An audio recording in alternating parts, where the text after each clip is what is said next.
যেসব কারণে আমাদের সমাজে অশান্তি ও অরাজকতা বিরাজ করেছে, সেসব কারণের মধ্যে অন্যতম হলো গীবত ও চুগলখড়ি।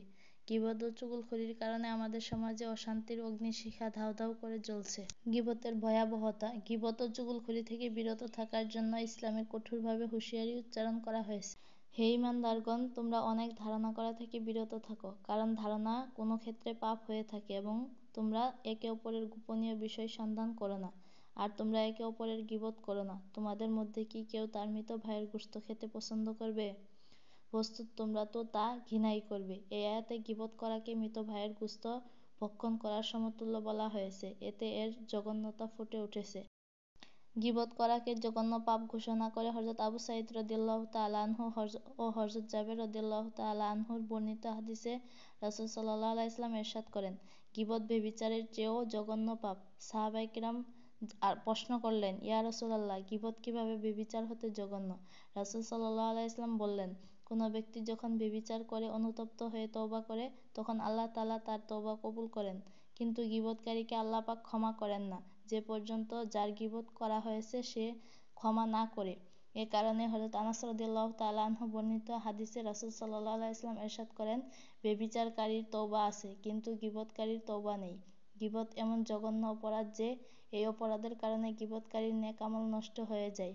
হযরত আবু উমামা রাদিয়াল্লাহু তাআলা আনহুর বর্ণিত হাদিসে রাসূল সাল্লাল্লাহু আলাইহি ওয়াসাল্লাম ইরশাদ করেন, কিয়ামতের দিন মানুষের হাতে আমলনামা তুলে দেওয়া হবে।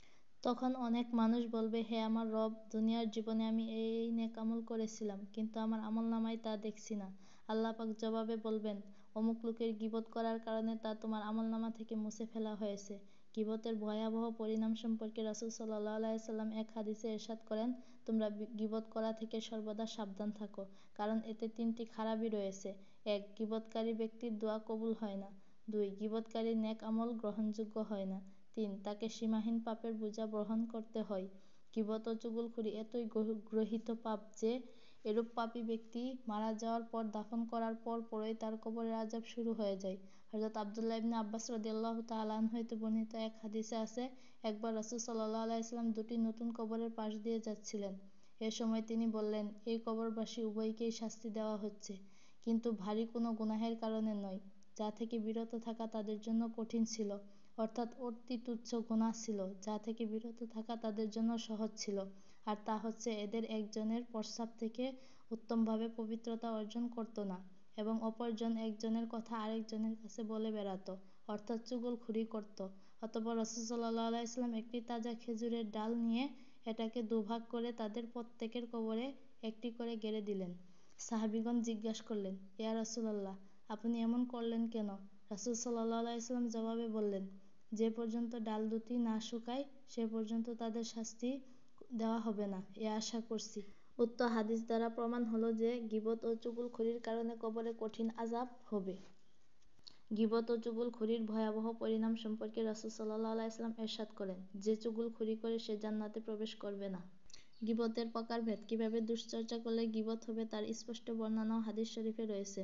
হযরত আবু হুরায়রা রাদিয়াল্লাহু তাআলা আনহু হতে বর্ণিত, তিনি বলেন, একবার রাসূল সাল্লাল্লাহু আলাইহি ওয়াসাল্লাম সাহাবায়ে কিরামকে জিজ্ঞাসা করলেন, তোমরা কি জানো গীবত কাকে বলে?